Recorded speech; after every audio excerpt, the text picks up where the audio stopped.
जरा नीट बांधत अरे जरा नीट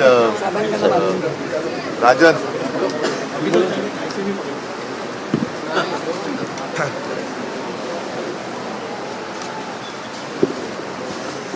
उपस्थित सर्व शिवसैनिक बांधवांना आणि भगिनींनो,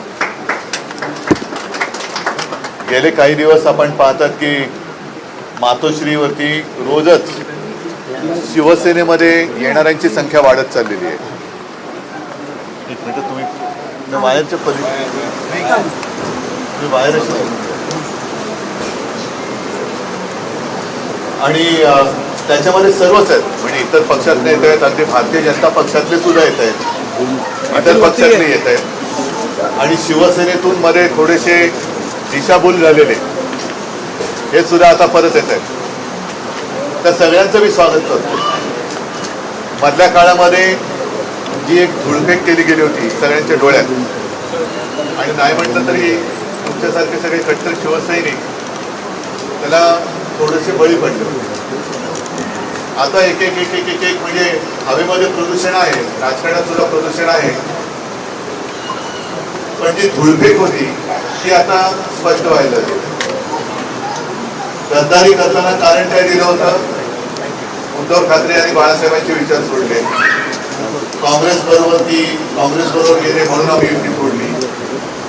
पण स्वतः अगदी गेल्या काही वर्षातला जर का आपला इतिहास त्यांनी पाहिला तर मला ती कल्याण डोंबिवलीची सभा आठवते की भाजप कसा शिवसेनेवरती शिवसैनिकांवरती अत्याचार करतोय, म्हणून मी त्या मंत्रिमंडळात त्यांच्या मांडीला मांडी लावून बसू शकत नाही, त्यासाठी मी राजीनामा देतो आहे असं नाटक करणारा पण एक आपण बघितला होता.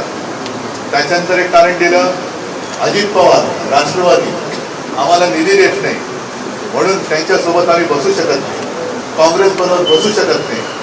आता शिवसैनिकांना त्रास देणाऱ्या भाजपाबरोबर ते म्हणजे विसर्जन व्हायचं बाकी राहिलेलं आहे. जे अजित पवार निधी देत नव्हते त्या अजित पवारांच्या मांडीला मांडी लावून बसलेले आहेत. आणि काँग्रेस सोबत शिवसेना गेली, काँग्रेस सोबत केलेली नाहीये. त्यावेळेला भाजपाने दगाबाजी केली, विश्वासघात केला, म्हणून त्यांना धडा शिकवण्यासाठी म्हणून आपण महाविकास आघाडी केली. परंतु आता या ज्या काही नगर परिषदेच्या वगैरे निवडणुका चालल्या आहेत त्याच्यावरती सोशल मीडियावरती आता तुम्ही बघितलं असाल की त्यांच्याच पोस्टरवरती सोनिया गांधींचे फोटो आहेत. म्हणजे जे मला शिव्या घालत होते ते अगदी दिघे साहेब स्वतः आहेतच आणि बाजूला सोनिया गांधी. म्हणजे ही सगळी लाचारी ही सत्यासाठी चाललेली. एक तर त्यांना आता काही किंमत तिकडे मिळत नाहीये. भाजप तर आता सरळ सांगते की फक्त नंबर 1लाच महत्व असतं, नंबर 2 नसतोच. पण त्याहीपेक्षा तुम्हाला पूर्वीची म्हणजे तुम्ही जेव्हा शिवसेनेत होता तेव्हाची शिवसेनेची जी एक वट आज सुद्धा ठाण्यामध्ये आपण ठेवलेली आहे, तो दरारा हा माहिती होता. आज भाजपचे कार्यकर्ते ठाण्यामध्ये शिवसैनिकांना मारहाण करताय, पण हू का तू करू शकत नाही. याला काय म्हणायचं? रात्री म्हणायचं नाही तर काय म्हणायचं? पण मला त्याची चिंता नाही आहे, कारण ठाणा म्हटल्यानंतर शिवसेनेचा बालेकिल्ला आणि तो बालेकिल्ला अबाधित राखण्याचं काम हे तुम्हाला करावं लागतं. आपला भगवा त्याच्यावरती आता मी बघितलं मशाल आहे, पण मी सर्वांना एक विनंती करतोय की मशाल वेगळी ठेवा. भगवा आपला शिवरायाचा पवित्र जो भगवा आहे तो भगवा तसाच राहिला पाहिजे, त्याच्यावरती कोणतेही चित्र भाजपचा तोच लाभ आहे.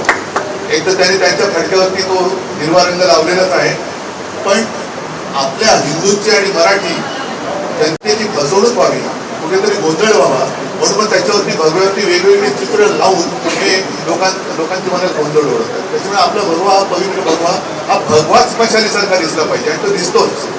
लांबून जर का भगवे पाहिले आपण कळताना तर ते भगवेच मशालीसारखे कळत असतात. त्याच्यामुळे ती जी मशाल आहे ती छत्रपती शिवरायांची, हिंदुत्वाची, मराठी महाराष्ट्र धर्माची आणि शिवसेना प्रमुखांनी आपल्या हातात दिलेली ती मशाल घेऊन पुढे चला. मध्ये येणारी सगळी जळमट असतील किंवा इतर सगळे विरोधक असतील ते त्या तेजानेच जळून भस्म होतील हा मला आत्मविश्वास आहे. मी तुमच्या सगळ्यांचं स्वागत करतो आणि शुभेच्छा देतो. जय हिंद, जय महाराष्ट्र. निवडणूक आयोगाचा जो निवडणूक आयोग आणि न्यायालय याच्याबद्दल न बोललेलं बरं. नाही बोगस बघा, मतदार ऐका, एक मिनिट. आता प्रवेशाचा कार्यक्रम झालाय, याच्यावरती आज आदित्य मराठी प्रेस जो आहे आजच भेटेल होते आणि नाही तर मी या विषयाची पुन्हा भेटेन, पण आता याच्यात मिक्स करतो.